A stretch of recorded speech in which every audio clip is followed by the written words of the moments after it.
اللہ رب العزت کھانے پینے سے پاک ہے۔ اللہ رب العزت کی ذات جسمانی جو تقاضے ہیں ان سے پاک ہے، اور جو شخص جس کی صفات کو اپنے اندر پیدا کر لیتا ہے وہ اس کے قریب ہو جاتا ہے۔ خالق کائنات نے بندوں کو اپنے قریب کرنے کے لیے عشق و محبت کی اس کیفیت کو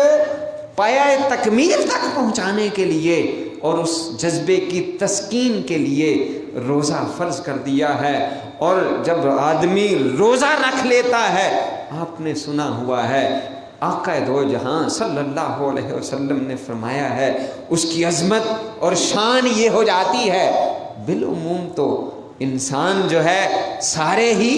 اللہ کے نیک بندے ہیں، اللہ کے بندے ہیں، کچھ زیادہ نیک ہیں کچھ کم ہیں، لیکن جب وہ اس کیفیت میں ہوتا ہے اللہ کی رضا کے لیے کھانا پینا چھوڑ دیتا ہے، رب کائنات کے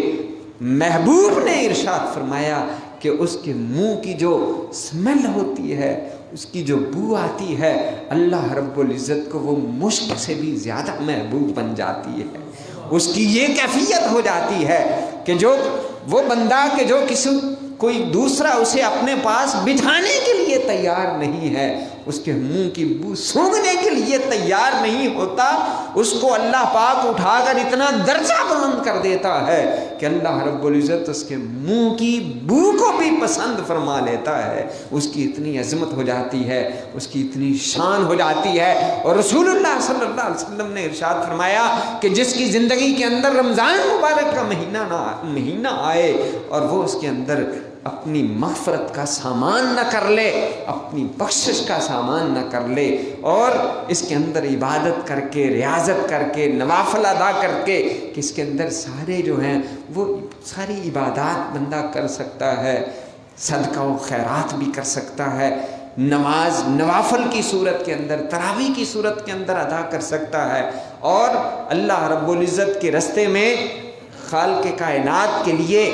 جو دین ہے اس کو سمجھنے کے لیے اپنا وقت بھی دے سکتا ہے۔ کہ نبی پاک صلی اللہ علیہ وسلم نے فرمایا جو شخص دین کا علم حاصل کرنے کے لیے اپنے گھر سے نکلتا ہے، جب تک وہ واپس نہیں پلٹتا وہ اللہ کے رستے میں جہاد کر رہا ہوتا ہے۔ تو اس مہینے کے اندر آپ دین کا علم بھی حاصل کر سکتے ہیں، عبادت کے اندر ذوق اور شوق پیدا کر کے اللہ رب العزت کے اس دیے ہوئے جذبے کو بھی پروان چڑھا سکتے ہیں، اور صدقات اور زکوٰۃ دے کر اللہ کے راستے میں مال خرچ کر کے جو رحم کا جو ایک جذبہ ہے اس کی بھی تسکین پوری کر سکتے ہیں۔ اللہ پاک سے دعا ہے وہ خالق و مالک ہمیں صحیح معنوں میں رمضان مبارک کی قدر کرنے کی توفیق عطا فرمائے، اس میں روزے رکھنے کی توفیق عطا فرمائے، تراویح ادا کرنے کی اور باقی اس کی جو دیگر عبادات ہیں انہیں ذوق اور شوق کے ساتھ ادا کرنے کی توفیق عطا فرمائے۔ وما علیہ الا